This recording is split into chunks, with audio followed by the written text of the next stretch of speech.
오늘 저는 고린도후서 4장 10절과 11절 말씀을 가지고 십자가의 죽음에 참여하는 실제적인 길, 이러한 제목으로 말씀을 나누겠습니다.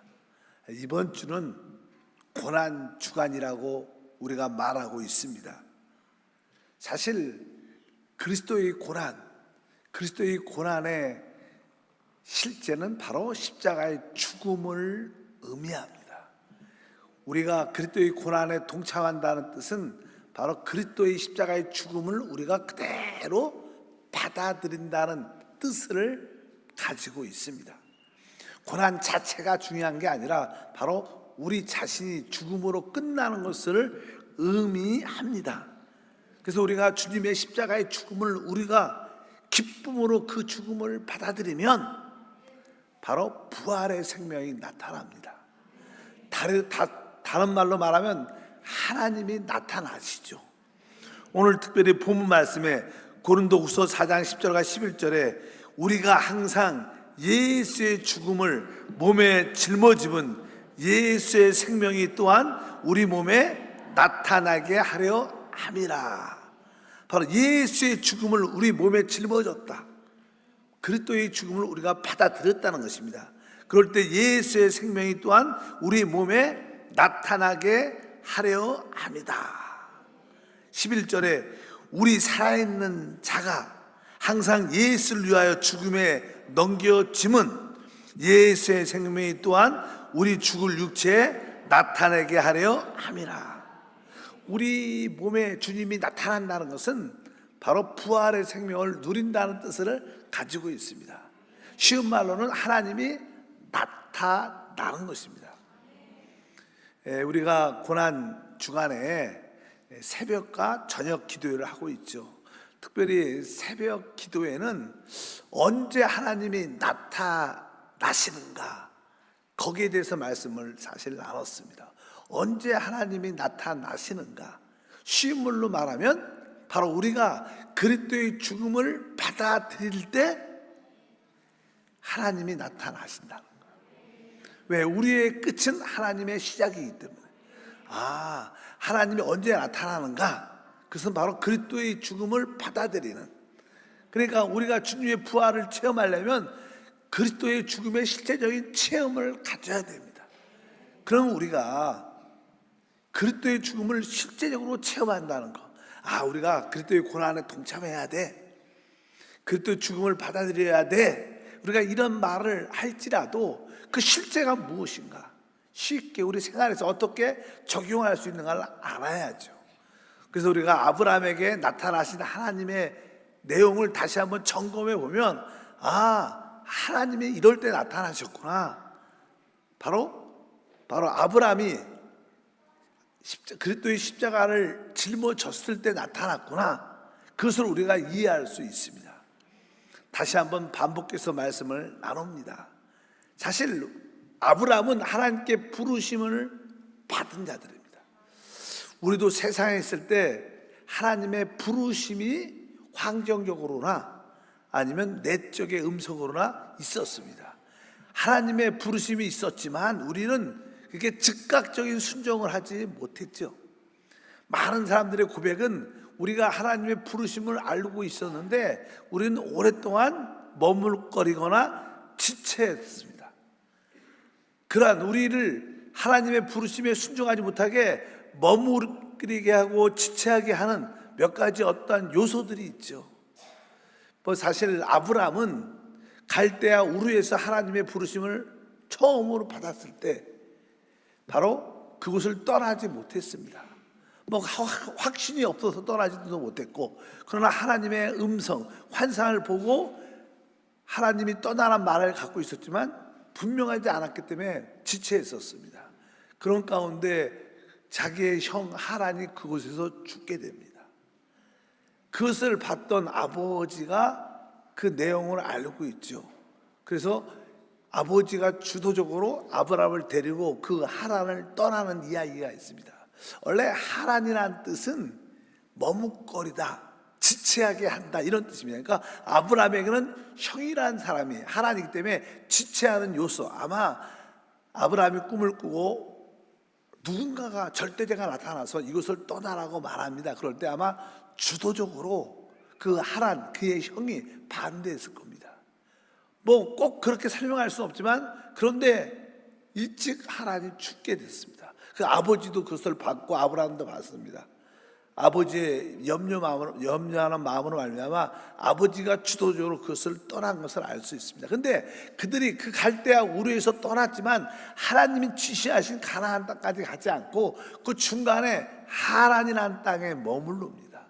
하란이라는 땅, 거기도 이름이 하란입니다. 그러니까 사람의 반대도 있었고 환경적인 반대도 있습니다. 하란이라는 지역은 이게 유브라데 강과 티그리스 강 사이에 있어요.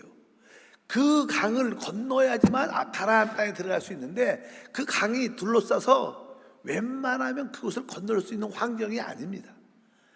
그래서 항상 아브라함은 그곳에서 오랫동안 머무르는데, 그곳에서도 이제 아버지가 죽은 다음에 하나님의 음성이 들리죠. 다시 한번 나타나셔서 너는 네 고향과 친척과 아비 집을 떠나라, 이렇게 다시 하나님의 음성을 듣게 됩니다. 그래서 형의 죽음, 또 하란 땅에서 아버지의 죽음을 통해서 하나님의 부르심에 순종해서 드디어 그 강을, 세상이란 강을 건너게 됩니다. 가나안 땅에 들어오게 되죠. 그리고 하나님이 지시한 그 땅에 도착했을 때 하나님이 그에게 나타나신다고 성경에 말씀하고 있습니다. 창세기 12장 6절과 7절 다시 보니까 아브라함이 그 땅을 지나 세겜 땅에 모래 상수리 나무에 이르니 그때 가나안 사람이 그 땅에 거주하였더라. 여호와께서 아브라함에게 나타나 이르시되 내가 이 땅을 내 자손에게 주리라 하신지라. 자기에게 나타나신 여호와께 그가 그곳에서 제단을 쌓고. 여기 보면 이제 아브라함 입장에서 볼 때는 하나님이 나타나셨습니다. 어느 때? 그가 십자가의 죽음을 받아들였을 때. 그러니까 우리가 하나님의 부름을 받았을 때 어떤 우리를 지체하고 머무르게 하는 그런 것들을 우리가 버릴 때 십자가를 받아들이는 겁니다. 많은 사람들이 하나님께 나오고 싶어 하지만 여전히 무엇인가가 여러분을 붙잡고 있습니다. 그것이 사람이 될 수도 있고, 그것이 돈이 될 수도 있고, 어떤 지위와 명예, 어떤 자기의 욕심, 쾌락이 될 수도 있어요.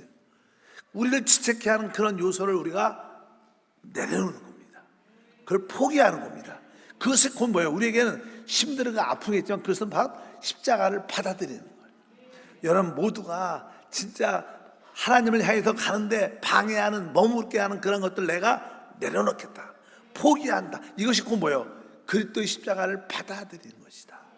여러분에게 그러한 것을 받아들이는 주님을 축복합니다. 그러면 여러분들은 믿음으로 세상의 강을 건너고 하나님 지시한 땅에 들어오게 되죠. 뭐 그렇다고 해서 이게 하나님이 지시한 땅은 영적으로 말하면 교회를 말하죠. 교회 안에 들어와서 참된 교회 생활을 시작을 하는 겁니다. 그동안은 내가 사회생활을 통해서 나의 삶을 살았지만 이제 나의 사회생활은 바로 교회 생활이다. 교회 생활이 나의 의미다. 그리고 여러분들이 맞아, 내가 이곳에서 하나님의 축복을 받을 거야, 내가 이곳에서 하나님의 축복을 누릴 거야, 그러한 믿음 가운데 있을 때 하나님이 나타나셔서 내가 너와 네 자손에게 이 땅을 너에게 주겠다는 하나님의 음성을 듣게 되는 줄 믿습니다. 여러분들은 그리스도의 십자가를 받아들였는가? 나를 지금 주님을 향해서 나가는데 머뭇거리게 하고 지체하게 하는 그것을 버리는 겁니다. 그것이 십자가를 받아들이는 거예요. 여러분들은 무엇이 여러분을 머뭇거리게 합니까? 무엇이 여러분을 지체시킵니까? 하나님께 나오는 걸 잠깐 방해하는 요소가 있죠. 그것을 여러분들이 내려놓을 때 고난주하는 바로 그것을 어떻게 우리가 버리는 겁니다. 십자가의 죽음을 받아들이는 거예요. 그럴 때 여러분에게 하나님이 나타나십니다. 놀라운 축복을 더할 줄 믿습니다. 이제 두 번째는 여러분들이 이제 교회 생활, 믿음 안으로 들어왔습니다. 이제 우리는 교회 생활 안에서 하나님을 통하여 모든 것을 공급받아야 돼요. 근데 사실 하나님께 모든 것을 공급받는 것은 그렇게 쉽지 않습니다. 여러분들의 건강도 그분에게 공급받고, 물질도 그분에게 공급받고, 지혜도 그분에게 공급받고, 모든 필요를 그분께 공급받아야 되는데, 막상 믿음의 생활을 하면 모든 것이 나에게 주어질 것 같은데 막상 기도해도 돈도 안 오고, 기도해도 지혜도 안 오고, 기도해도 문제가 해결되지 않는 체험을 많이 갖게 되죠. 그래서 우리가 그냥 영적인 기근이라고 말합니다. 이 아브라함도 축복의 땅에 도착했는데 그의 삶에 그 땅에 기근이 듭니다. 기근이. 성경에 이렇게 써 있습니다. 창세기 12장 10절에 그 땅에 기근이 들었으므로 아브라함이 애굽에 거류하려고 그리로 내려갔으니 이는 그 땅에 기근이 심하였습니다. 사실 아브라함은 갈대아 우르를 떠나 하란을 떠나서 가나안 땅에 들어왔습니다. 그가 다시 기근이 들었을 때 다시 고향으로 뭐 하란이나 갈대아 우르로 돌아가지 않았어요. 그는 애굽으로 내려갔습니다. 애굽은 모든 풍성함이 있는 세상을 의미합니다. 우리 삶 가운데 교회 생활을 할 때 종종 기근이 들어요. 질병도 들고 물질의 부족함도 느끼고 관계의 어려움도 느끼고 어떤 영적인 기근이 들어올 때 여러분들이 한번 교회 생활 들어왔으면 내가 오직 죽어도 여기서 죽겠다, 이런 믿음으로 살겠다, 이런 결단이 있어야 돼요. 종종 뭐 하다가 조금 안 되니까 시험 들어서 그냥 교회를 떠나버리고 믿음 생활을 떠나버리는 사람들이 많죠. 기근이 들을 때 여러분들은 결단해야 됩니다.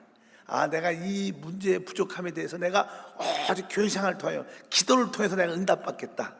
여러분들이 십자가를 진다는 뜻은 두 번째, 기근이 와도 물러나지 않는 겁니다. 나는 오직 믿음으로 산다, 난 기도로 산다, 끝까지 하나님께 공급받을 것이다, 이렇게 죽으면 죽겠다, 이런 결단이 있어야 돼. 이런 사람이 사실 십자가를 지는 사람이에요. 십자가를 지는 사람. 여러분에게 십자가를 지기를 축복합니다.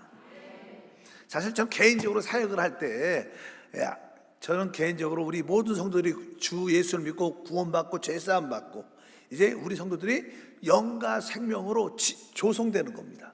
여러분 안에 하나님의 영이 공급되고 하나님의 말씀이 공급되고 하나님의 생명이 공급돼서 모든 성도와 더불어 이렇게 하나로 연결돼서 하나님의 집이 지어지는 게 이 교회의 사역, 그것이 곧 하나님의 나라인데, 사실 이 영과 생명의 사역을 계속 반복을 하다 보면 성도들이 잘 못 알아들어요.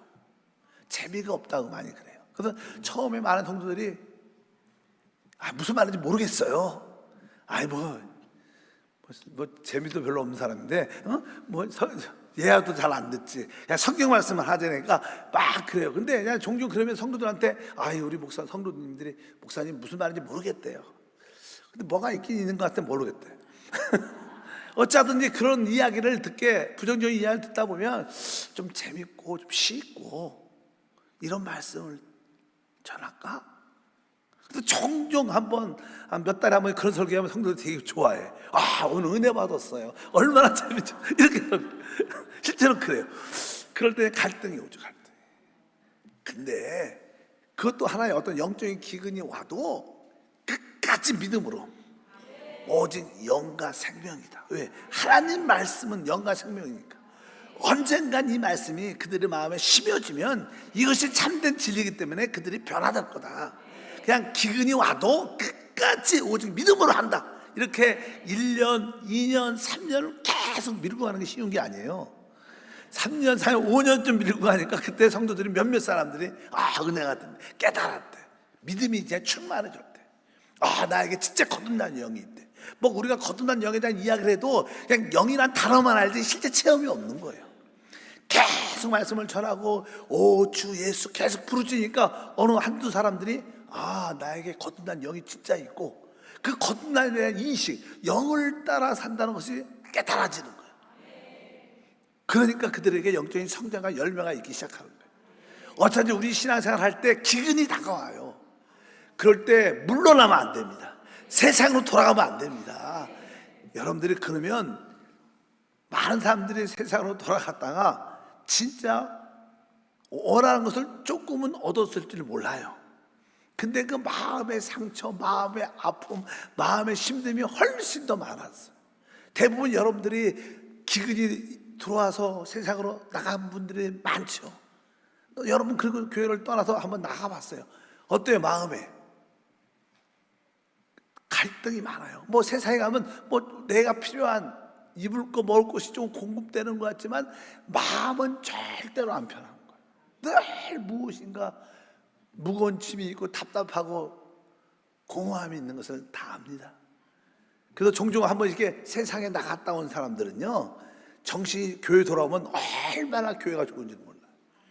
왜? 기근이 있대 세상에 나가면 세상 것을 조금 얻은 것 같지만 사실은 그 내적인 갈등과 힘듦이 훨씬 많았기 때문에, 그리고 돌아와서 참된 믿음의 생활하는 그런 은혜와 축복이 함께할 줄 믿습니다. 아브라함도 사실 애굽에 내려가서 자기 부인이 이제 애굽 사람들 볼 때는 아름답고 했다 느끼니까, 야, 내 부인이라 그러면 날 죽이고 그 아내를 취할 수 있으니까 내 여동생이다 그 말하자. 속이죠, 속여. 그래가지고 결국 그 아내를 속여 세상 말로 말하면 이렇게 팔아먹은 거죠. 팔아먹었다 표현하는데, 그래갖고 어떤 재산을 얻고 돌아와요. 야, 근데 그 마음은 진짜 편하지 않을 거야. 그러면서 후회도 많았을 거예요. 그래서 야, 진짜 나의 진정한 축복은 늘 내가 말하지만 뭐라 그래요? 내 선택에 있지 않아. 내 진정한 축복은 하나님에 있는데, 내가 선택해서 애굽에 내려갔는데, 그래 물질을 조금 만져볼 줄 모르지만 내적인 갈등과 고통과 아픔이 얼마나 심한지 몰라. 그래서 야, 진짜 나의 축복은 내 선택에 있지 않아. 나의 축복은 하나님의 손 안에 있어. 이것을 아주 마음속 깊이 뼈저리게 느낍니다. 그래서 한번 나갔다는 사람이 잘 안 나가요. 나가라도 안 나가. 왜? 나가니까 진짜 마음의 고통이 심하거든요. 여러분들 십자가를 진다는 것은요, 진짜 무엇을 깨닫는 거예요? 나의 축복은 나의 선택에 있지 않습니다. 오직 하나님 안에 있습니다. 나는 하나님 안에 머무르기를 원합니다. 그래서 이제 그 하나님을 얻고 하나님의 선택에 있던 것을 깨닫게 돼서 아브라함은 내적으로 변화됐죠. 그래서 이렇게 창세기 13장 8절과 9절에 이렇게 말합니다. 아브라함이 롯에게 이르되 우리는 한 친족이라 나나 너나 내 목자나 서로 다투게 하지 말자. 내 앞에 온 땅에 있지 아니하냐. 나를 떠나가라. 내가 좌하면 나는 우하고 내가 우하면 나는 좌하리라. 어떤 땅을 서로 분배할 때 뭐 사실 아브라함이 삼촌이요, 삼촌. 족하고, 그러니까 내가 널 이끌고 왔으니까, 내가 널 다 필요한 걸 채워줬으니까 내가 먼저 좋은 땅을 차지하고 나머지 네 땅을 가져라. 일반적으로 그렇게 하겠죠. 근데 아브라함은 하나님을 내적으로 만난 거예요. 나의 축복은 나의 선택이 있지 않아. 하나님한테 있는 것을 알고 그 롯에게 네가 좌하면 나는 나머지 우를 가겠다. 네가 먼저 선택해서 우를 가지면 나는 좌쪽으로 선택하겠다. 이렇게 뭐예요? 진짜 내적으로 하나님의 축복이 무엇인가를 알게 됐어요. 바로 여러분들이 이런 사람들은 바로 하나님의 십자가를 받아들이는 거예요. 여러분들 모두가 정말로 나의 축복이 하나님의 선택에 있다, 오직 나의 선택이 아니다, 이것을 확실히 아는 사람들은 그리스도의 죽음을 받아들여요. 그럴 때 우리 안에 부활의 생명이 함께할 줄 믿습니다. 그래서 14절과 15절에 이렇게 시작합니다. 롯이 아브라함의 떠난 후에 여호와께서 아브라함에 이르시되 너는 눈을 들어 너 있는 곳에 북쪽과 남쪽 그리고 동쪽과 서쪽을 바라봐라. 보이는 땅을 내가 너와 내 자손에게 주리리. 영원히 이르리라. 여기 보니까 14절에 롯이 아브라함을 떠난 후에, 원래 창세기 12장 1절에 보면 하나님이 아브라함을 불렀을 때 너는 고향과 친척과 아비집을 떠나라 그랬어요. 아비집을 떠나는 뜻은요, 그 아비집은 뭐예요? 그 아들 테라 아버지의 자식들이 있었죠. 그 손주가 롯이에요. 그러니까 사실은 이 고향과 친척과 아비집에서 말할 때는 오직 네 부인 사라와 너만 나오라는 거예요. 근데 난 아브라함은 자식이 없으니까, 또 형이 죽었으니까 또 측은한 마음도 있고, 혹시 뭐 내가 자식이 없으면 우리 조카를 내 자식으로 삼아야지, 그러한 마음으로 떠났죠. 결국 하나님의 약속은 뭐예요? 고향과 친척 아비집을 떠나는 거예요. 그래서 결국 롯과도 결국 어떻게 헤어집니다. 하나님이 헤어지게 만들어요. 그럴 때 다시 한번 하나님의 약속과 축복이 함께한 줄 믿습니다. 오늘도 영적으로 하나님이 영적으로 말하죠. 바로 내 고향과 친척과 아비집을 떠나라. 이것은 뭐예요? 오직 여러분이 하나님만 바라보려는 거예요. 사람 의지하지 말고, 친척 의지하지 말고, 뭐 지식, 내 경험 의지하지 말고 오직 누구만? 하나님만. 이렇게 말씀할 때 바로 여러분들은 진짜 십자가를 지는 실제적인 길이다. 여러분 고난 주간에 그러한 십자가를 실제로 지는 체험을 갖기를 바랍니다. 이제 세 번째, 하나님이 나타나시죠. 나타날 때 뜻은 뭐예요? 아까 우리가 그리스도의 죽음을 받아들이는 것입니다. 아브라함은 어떻게 그리스도의 죽음을 받아들일까? 이제 롯은 아주 소돔 도시에 가까운 땅을 취했습니다. 세상과 가까우니까 이 소돔과 늘 교통과 왕래가 있었겠죠. 그러니까 세상화됐죠. 그래서 결국 처음에는 롯은 소돔 외곽에서 살았다가 나중에는 결국 소돔 성 안에 들어가게 됩니다.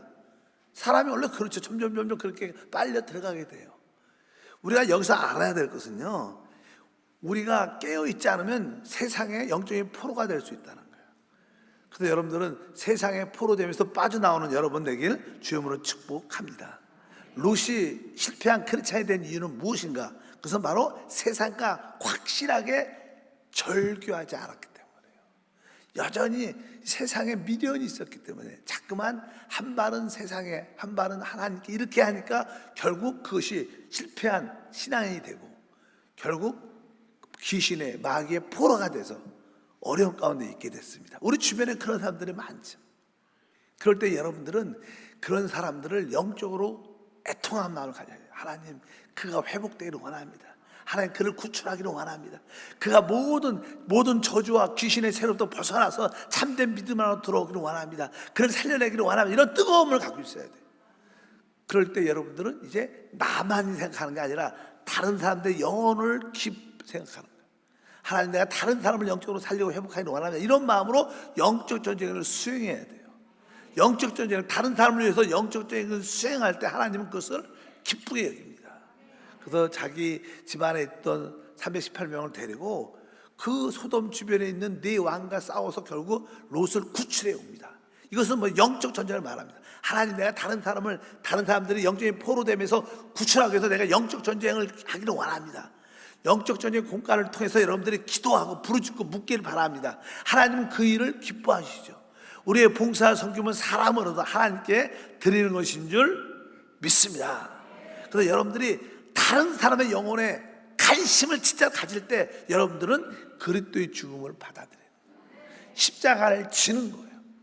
하나님은 그렇게 다른 사람의 영혼에 관심 갖고 그들의 포로되면서 그들을 구출하기 위해서 기도하고 그들을 양육할 그런 마음을 갖고 있을 때 바로 하나님은 여러분 안에 나타나셔서 여러분의 놀라운 축복을 더하실 줄 믿습니다. 그래서 보니까 창세기 15장 1절에 주님이 나타나서 말씀하십니다. 이후에 여호와의 말씀이 환상 중에 아브라함에 임하여 이르되 아브라함아, 두려워하지 말라. 나는 내 방패요 너의 지극히 큰 상급이니라. 그가 영적을 전쟁을 할 때 우리가 귀신과 싸우고 가난과 싸우고 이럴 때 우리는 종종 두려움이 다가와요.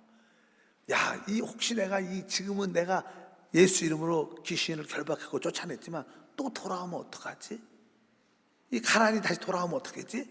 질병이 다시 돌아오면 어떡하지? 이런 두려움이 사람은 다 들어요. 영적 전쟁을 수행하다 보면.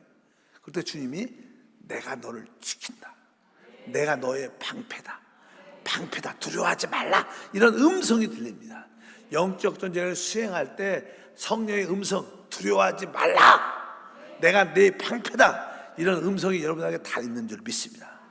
그리고 그 당시 아브라함은 자식이 없었어요. 아무리 좋은 것을 다 가져도 나이는 들고 물려줄 자식이 없으면 무슨 소용이 있어? 주님께서 아브라함에 나는 너의 상급이다, 상이다 이렇게 말씀했어요. 하나님 나에게 무슨 상을 주시겠으면 난 자식이 없습니다. 설사 상을 줘도 그 상이 자식이 없는데 무슨 의욕이 있겠습니까? 그러니까 하나님이 네 몸에서 아들이 날 것이다. 그리고 안 믿어지니까 밤에 밖으로 나와라. 그리고 하늘의 별을 쉬게 해가고, 그 제가 말하지만 하늘의 별이 얼마나 많은지. 그래서 이게 잘 하늘을 이렇게 쳐다보면요, 별을 이렇게 쉬다 보면 어떻게 돼요? 내가 별 속에 별이 내 속에 있는지 막 꿈같이 확 하면서 별 속에 꽉 차면서 마음에 꿈이 생기는 거야.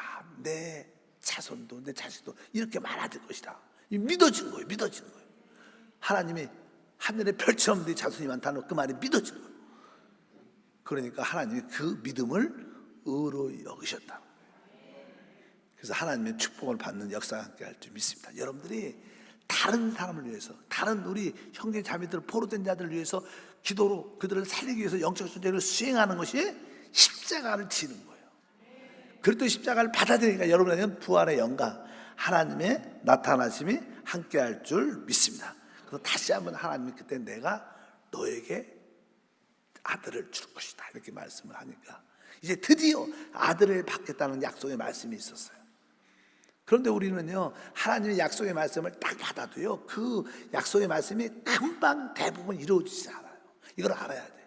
우리 기도도 여러분들 체험해 보시면요, 여러분들 어떤 기도 제목을 놓고 기도를 막 하면 하나님 역사해 달라 기도하면 그 응답이 금방 오늘 밤에, 어떤 경우에는 내일 이렇게 나타나지 않는 경우가 훨씬 많아요. 여러분들 열심히 기도했는데도 왜 응답이 안 되지? 내가 믿었는데 그런데 한 달 뒤에 보면 응답이 나타나. 많은 기도는요, 영적인 시간이 걸려요. 다니엘도 기도를 첫날 했는데 하나님이 그 기도를 들으셨는데, 그 내려오는데 영적 전쟁, 천사들의 싸움으로 인하여 21일이 걸린 거예요. 뭐 21일 때 응답해 주신 게 아니라 첫날에 하나님께 응답받았는데 그 응답의 체험이 나의 것이 시간이 걸리는 거예요. 그러니까 여러 기도를 하도 시간이 좀 걸립니다. 인내하셔야 돼요. 인내하셔야 돼요. 두려워하지 말고 하나님이 응답해 주셨다, 그런 인내가 있기를 바랍니다. 그런데 아브라함은 인내를 못했어요. 아들을 준다고 그러는데 인내하지 못하고 자기 부인의 종을 하간을 취하여 이스마엘을 낳게 돼. 이스마엘. 그러니까 그것은 하나님의 약속, 은혜로 난 아들이 아니라 자기의 힘으로, 자기의 육신의 능력으로. 근데 알다시피 육신의 봉사는 하나님을 기쁘게 하지 못하니, 성경은 거기에 대해서 아주 정확하게 말씀을 합니다. 우리 창세기 16장 16절, 17장 1절에 하갈이 아브라함에게 이스마엘을 낳았을 때 아브라함이 86세였더라. 아브라함이 99세 때 여호와께서 아브라함에게 나타나사 그에게 이르시되 나는 전능한 하나님이라. 너는 내 앞에서 행하여 완전하라. 이제 아브라함이 하갈을 취하여 이스마엘을 낳는데 나이가 86세였다 그래요.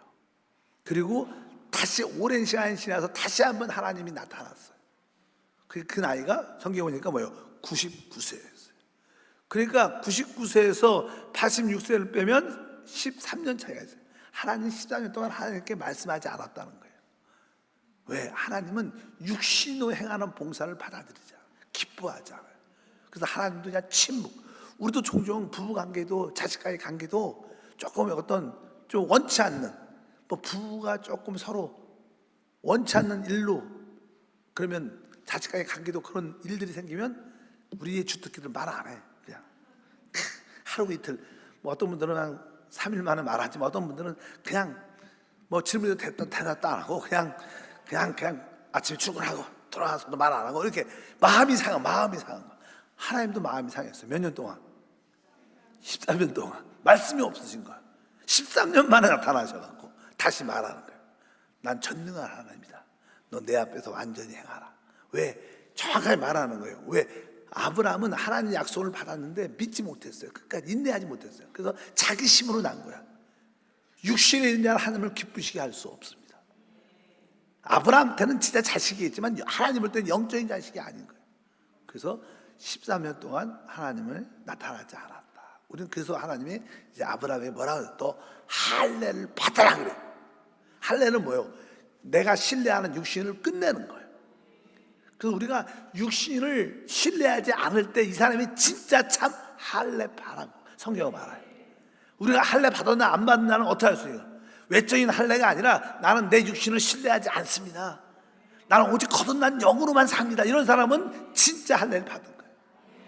그래서 하나님이 아브라함에게 너 할례를 받으라. 주님이 명령을 하죠. 17장 9절과 10절에 하나님이 또 아브라함에게 이르시되 그런즉 너는 내 언약을 지키고 내 후손도 대대로 지키라. 너희 중 남자는 다 할례를 받으라. 이것이 나와 너희와 너희 후손 사이에 지킬 내 언약이라. 그래서 유대인들이 그렇게 강조하는 게 뭐예요? 할례 받아야 돼. 할례. 왜? 하나님의 영원한 원칙. 이게 문자적인 거죠. 그러나 우리는 영적으로 우리의 참 할례는 뭐예요? 육신을 신뢰하지 않는 게 진짜. 왜? 할례는 육신의 표피를 베어서 끝내 피를 흘리는 거예요. 죽었다는 것을 표시하는 거예요. 여러분들이 나는 내 육체는 옛사람은 끝났습니다. 나는 오직 거듭난 영을 따라 삽니다. 난 내 자신을 신뢰하지 않고 거듭난 영을 신뢰합니다. 영 안에 계신 주님을 바라봅니다. 이런 사람이 진정한 할례를 받은 것이고, 이런 자들에게 하나님이 나타나셔서 할례를 받으니까 그 99세에 아브라함이 사라를 통해서 임신하고 100세의 아들을 낳습니다. 여러분들의 대부분 중요한 기도 응답은 육신의 할례, 육신이 진짜 처리된 때 하나님이 응답해 주세요. 왜? 그냥 그 전에 응답받은 것도 우리가 만든 축복들이 있죠. 내가 만든 돈, 내가 만든 명예, 내가 만든 봉사, 내가 만든 위치가 있죠. 그거 다 이스마엘이에요. 이스마엘. 하나님 기뻐하지 않습니다. 하나님이 주신 이삭은 우리 육신을 신뢰하지 않고 성령에 의해서만 나는 거예요. 육으로 난 것은 육이지만 영으로 난 것은 영이다. 여러분 모두가 육신의 할례를 받기를 바랍니다.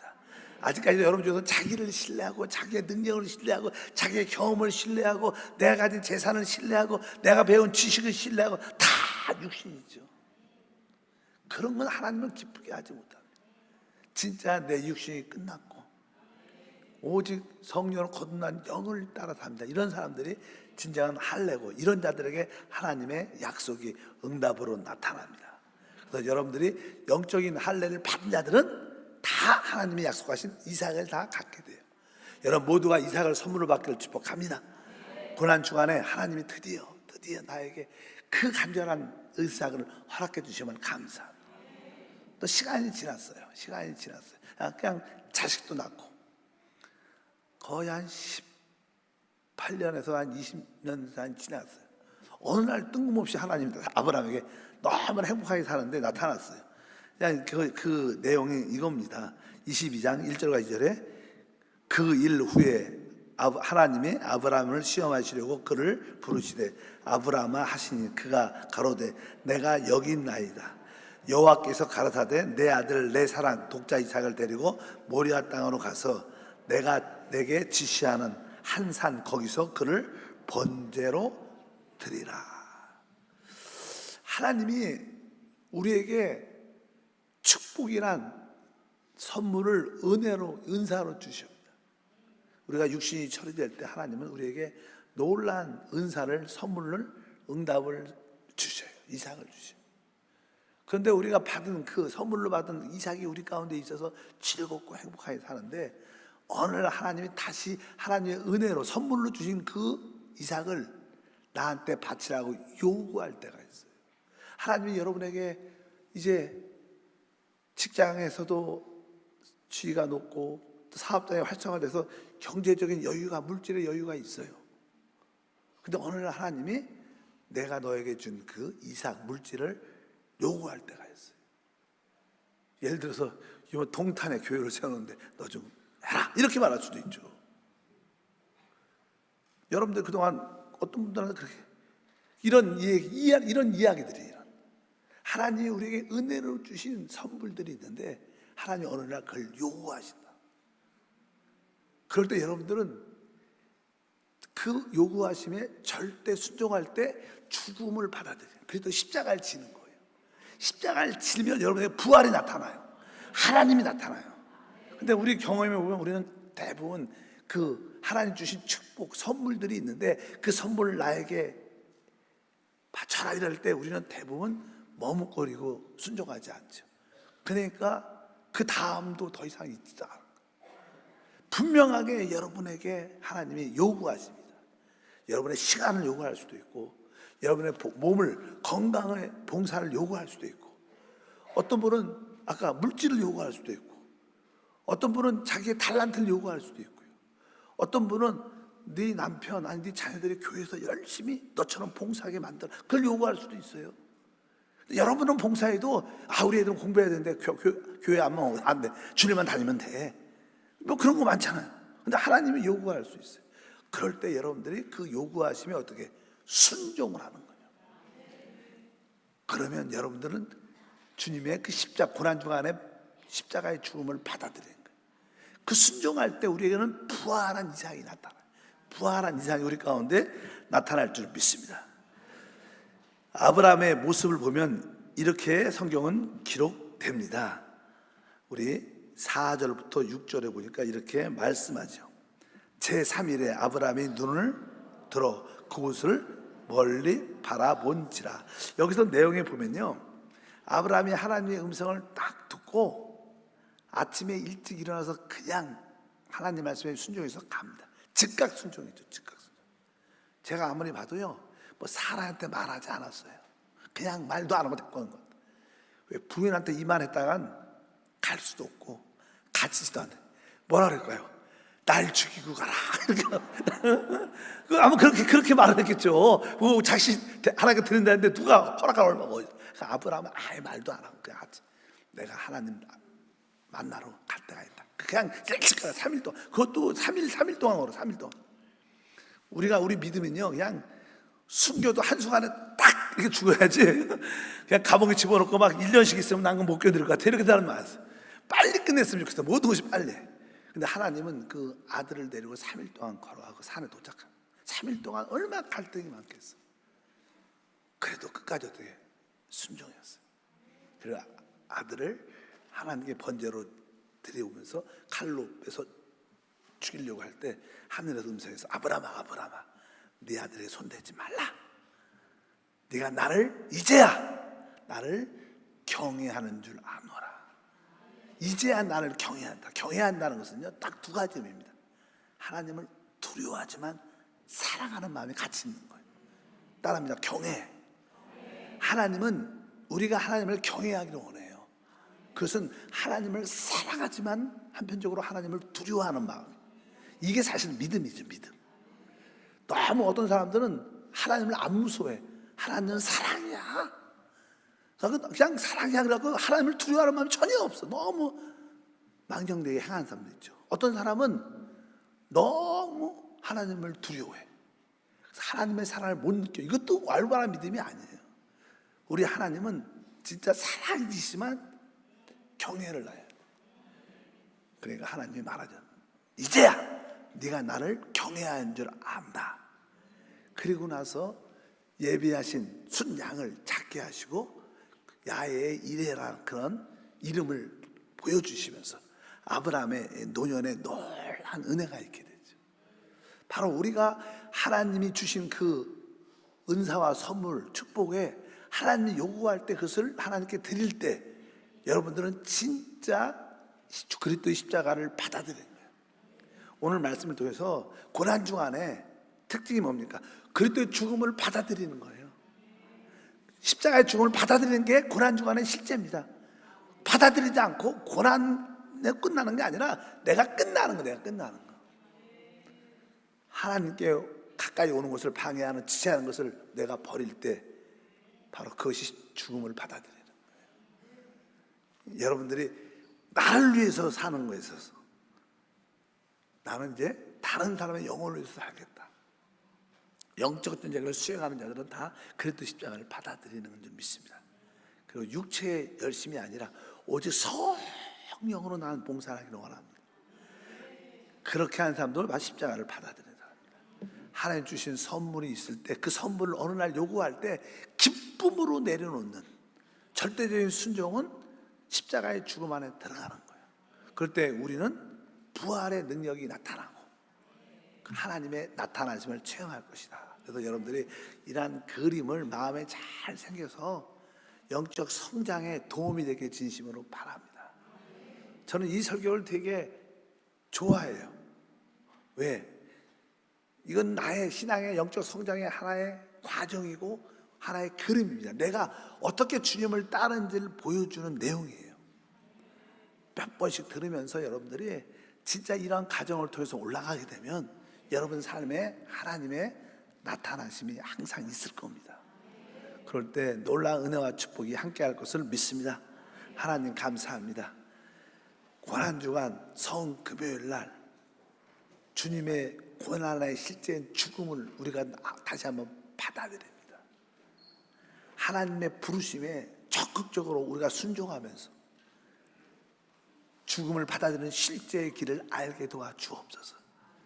하나님께 나오는 지체하고 머뭇게 하는 그런 요소를 다 처리하게 하시옵소서. 하나님, 이제 나의 축복만이 아니라 다른 사람의 영혼의 축복을 위해서 사는 믿음의 사람이 되게 도와 주시옵소서.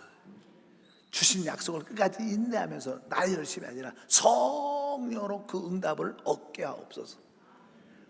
얻은 응답을 하나님이 요구할 때 기쁨으로 다시 주님께 돌려드리는 최고의 믿음의 사람이 되게 도와 주셔서 우리 삶 가운데 부활한 이삭이 많게 하옵소서.